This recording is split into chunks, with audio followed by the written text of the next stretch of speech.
Thank you for joining us on This Is Exclusive. I'm Niranjan. In the last few weeks, in fact months, it's been happening, but people spoke about it. But they are now speaking more about it and how Air India may have just lost touch.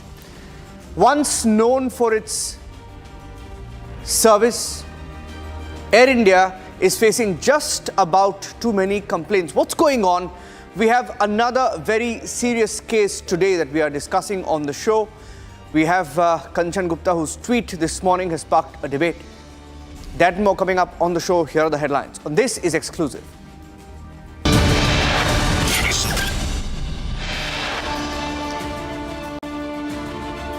An 82-year-old woman admitted to the ICU after suffering a brain stroke following a fall at the Delhi airport, where her family claims she was denied a wheelchair that had been pre-booked with Air India.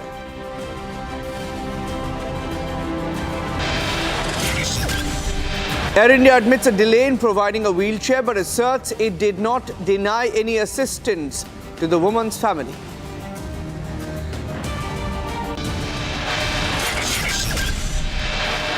Congress MP Rahul Gandhi warns that some leaders in his own party, who he alleged have been working secretly from inside for the BJP. He says, time to remove our own party leaders out.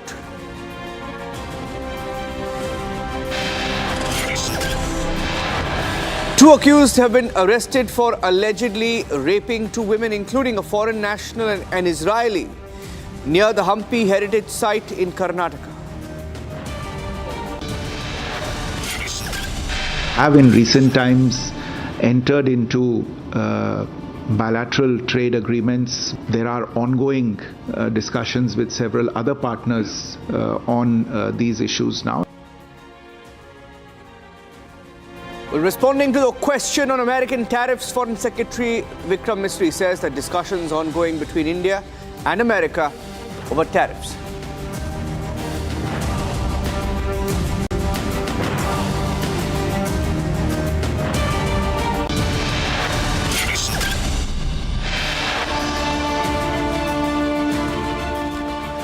On the show this evening, the story of an 82-year-old woman who's the widow of a decorated army officer, Lieutenant General, was admitted to the ICU after suffering a brain stroke. This after a fall at New Delhi's Indira Gandhi International Airport, or T3, after she was allegedly denied a wheelchair that had been pre-booked with Air India.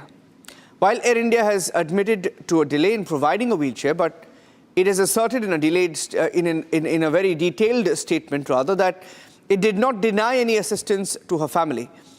The airline has also rubbished the claim that they had to wait over an hour and said that the family had arrived late for departure in the first place. I have Kanchan Gupta joining me live right now. Kanchan Gupta is a senior advisor in the Ministry of Information and Broadcasting.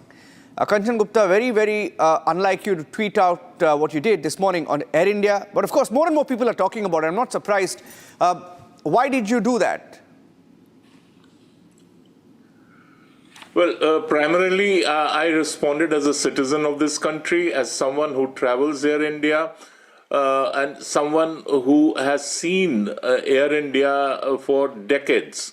So the whole issue is, the story is very simple. And listen, some stories do not have two sides. The story is very simple. Here was this 82-year-old woman. She happens to be the widow of a much decorated general, a war veteran. The family had pre-booked a wheelchair.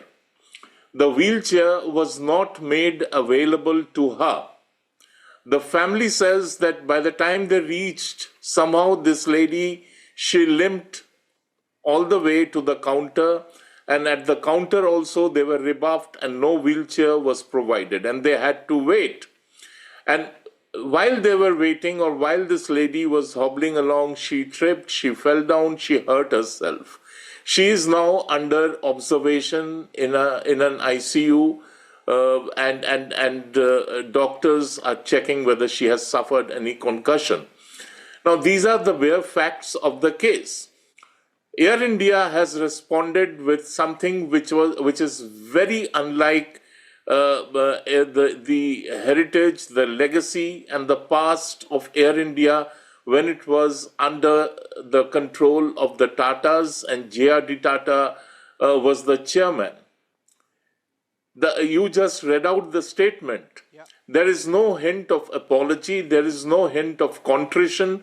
There is no suggestion that they are sorry for what happened and that they regret that something like this should have happened to a paying passenger.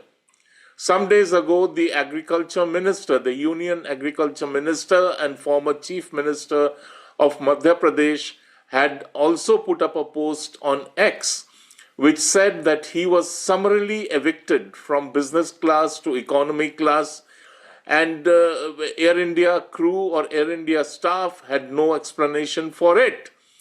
And what happened was not something, I mean, his grievance or Mr. Chauhan's grievance was not that a VIP had been sort of shoved around. His complaint was very simple, that he had paid for a business class ticket and he was summarily evicted from business class without offering a tenable excuse or a tenable reason. Now, what did Air India do? It went around planting stories in media that Mr. Shivraj Singh Chauhan was throwing a hissy fit, that he was throwing a VIP fit.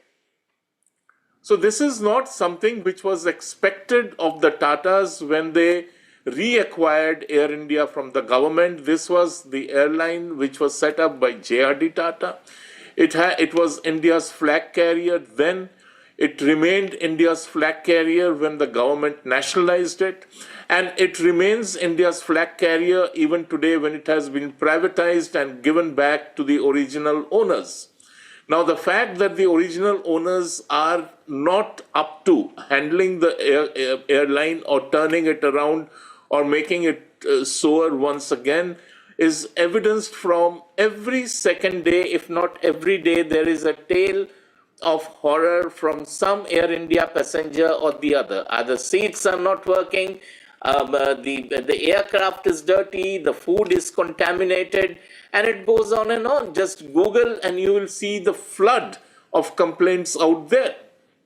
One accepts and one realizes that no airline in the world is perfect. One has traveled far enough and long enough to know this.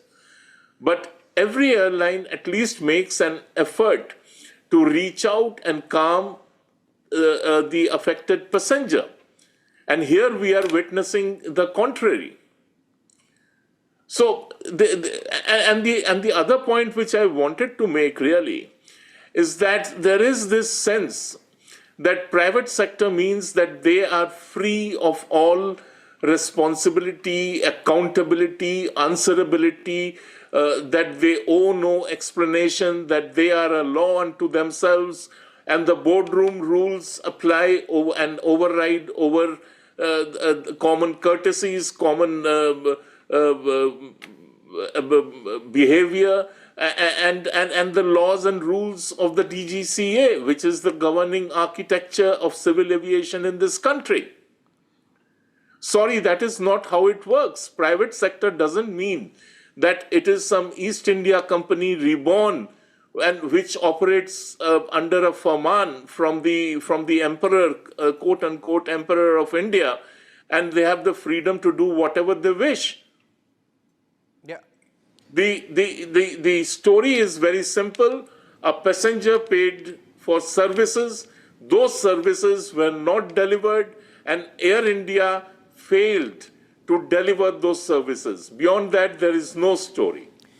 No, there are some more horror stories. For example, I just, while I was just doing my own research on recent incidents involving Air India, I just read up another flight that after 10 hours post taking off had to, return because of clogged toilets. Obviously, it's a management issue, but I feel somewhere there is a sense of overconfidence. And secondly, I mean, I completely agree with you when you said that maybe there are few who believe that they're not answerable to anybody. But above all, I feel, Mr. Kanchan Gupta, that Air India is not in touch with the ground realities of India today, a young India? Well, you are right in a sense that, between the time when Air India was formed and launched by J.R.D. Tata and the time we live in, there has been a sea change. Flying by air or traveling by air is no longer the preserve of the rich or the social elite or the political elite. The Prime Minister's whole policy approach has been to open up air travel, to democratize it, to have more people traveling by air. We have seen some very positive changes.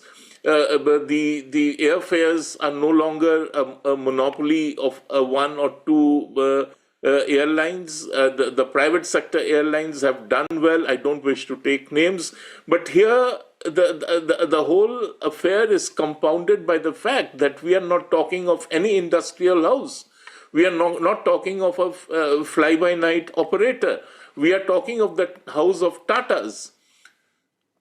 I have myself grown up in a town which was built by Jamsetji Tata. And I know the kind of accountability, the kind of responsibility, the kind of outreach, the kind of constant care that would happen. And today's situation is entirely different. I mean, again, I come back. The statement which you read out, I mean, if that is the correct version, if that is the right tone and tenor of the statement, it is appalling. And that they should feel no sense of contrition, that they should be so aggressive in responding to the crisis, to the issue, in dealing with a passenger's complaint. That by itself speaks volumes. Yeah. I'll leave it at that. And again, I want to repeat. Yeah. Just as the public sector, and rightly so, is accountable to the people of this country for its performance, for its delivery, it is responsible for what it does, and it has to show a certain degree of corporate integrity. And similarly, the private sector is also burdened, if I may use that word, or is enjoined with similar responsibility, similar accountability, similar answerability. They cannot shrug their shoulders and say, "Oh, we are the private sector and we are not accountable to anybody." Yeah, I'll leave it at that, Kanchan Gupta. And I just want to read the last paragraph of the statement that came in from Air India, and I'll leave our viewers with that. The last paragraph read, "At no point was the wheelchair or any assistance denied to the passenger. Air India staff cooperated with the guest through their journey. We have reached out to the guest family and pray for their well-being." That's how they ended their statement. I'll leave it at that. Pictures speak 1,000 words. Taking a short break. Thank you, Kanchan Gupta, for joining us. Taking a short break on This Is Exclusive. Headlines continue when we come back. Stay tuned.